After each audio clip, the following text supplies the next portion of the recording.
Assalamualaikum warahmatullahi wabarakatuh.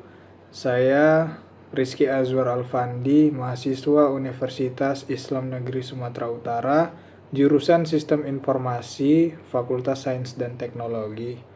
Di sini saya akan memenuhi tugas dari mata kuliah Manajemen Perbankan oleh dosen pengampu Pak Ahmad Fadlan, SE MSI, di mana pertanyaan yang diberikan yaitu menjelaskan minimal 3 bentuk transformasi individu komplit. Akan saya jelaskan dengan mengambil referensi dari buku yang ditulis oleh Bapak dosen Ahmad Fadlan, SE MSI, yang berjudul Manajemen Perbankan. Nah, langsung saja saya akan jelaskan apa saja 3 bentuk transformasi individu komplit. Adapun 3 bentuk transformasi individu komplit yaitu pendekatan yang sering dipergunakan untuk memahami perilaku manusia dengan pendekatan seperti ketiga pendekatan, yaitu pendekatan kognitif dan reinforcement dan psikoanalitis. Lalu dari penjelasan ketiga pendekatan tersebut bisa dilihat dari penekanannya, prosesnya, kepentingan masa lalu di dalam menentukan perilaku, tingkat kesadaran dan data yang digunakan.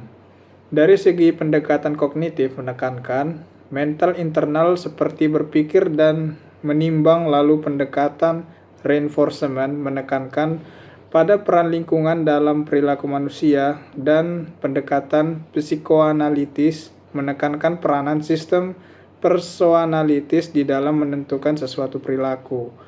Lalu dari segi prosesnya, pendekatan kognitif menyatakan bahwa kognisi atau pengetahuan dan pengalaman adalah proses mental yang saling menyempurnakan dengan struktur kognisi yang ada dalam struktur menghasilkan perilaku yang mengurangi ketidaksesuaian.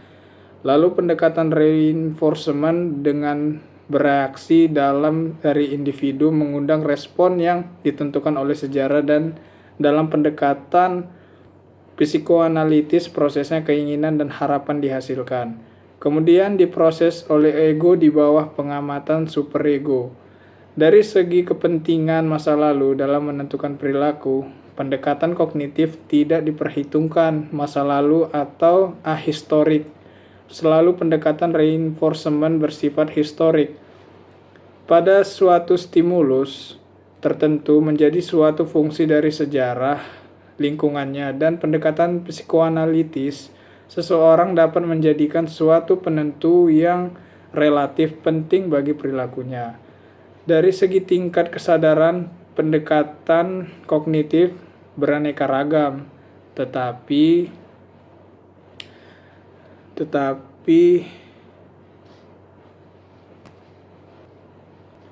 dalam kegiatan mental yang sadar seperti mengetahui, berpikir, dan memahami dan dipertimbangkan dengan sangat penting. Lalu dalam reinforcement tidak ada perbedaan antara sadar dan tidak, dan pendekatan psikoanalitis hampir sebagian besar aktivitas mental adalah tidak sadar. Lalu yang terakhir dari segi data pendekatan kognitif, data memiliki sikap nilai, pengertian, dan pengharapan yang dikumpulkan lewat survei dan kuesioner. Selanjutnya dengan pendekatan reinforcement untuk mengukur stimuli lingkungan dan respon materi atau fisik yang diamati melalui observasi dengan pertolongan sarana teknologi, dan pendekatan psikoanalitis menggunakan data ekspresi dari keinginan, harapan, dan bukti penekanan dan keinginan. Jadi dapat diambil kesimpulan bentuk transformasi individu komplit. Apabila transformasi individu secara karakter building telah berhasil, maka secara otomatis seseorang itu akan menjadi komplit, di mana komplit singkatan dari komunikator, P-nya progresional, L-nya leader, E-nya entrepreneurship, T-nya thinker, E-nya edukator. Maka transformasi individu itu telah berhasil dan seseorang akan menjadi komplit sebagai karakter building dengan pendekatan-pendekatan untuk memahami perilaku manusia, seperti pendekatan kognitif, reinforcement, dan psikoanalitis yang sudah saya jelaskan seperti sebelumnya. Baiklah, mungkin itu saja yang bisa saya sampaikan. Kurang dan lebih saya mohon maaf.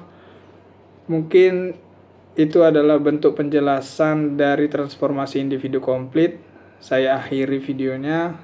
Assalamualaikum warahmatullahi wabarakatuh.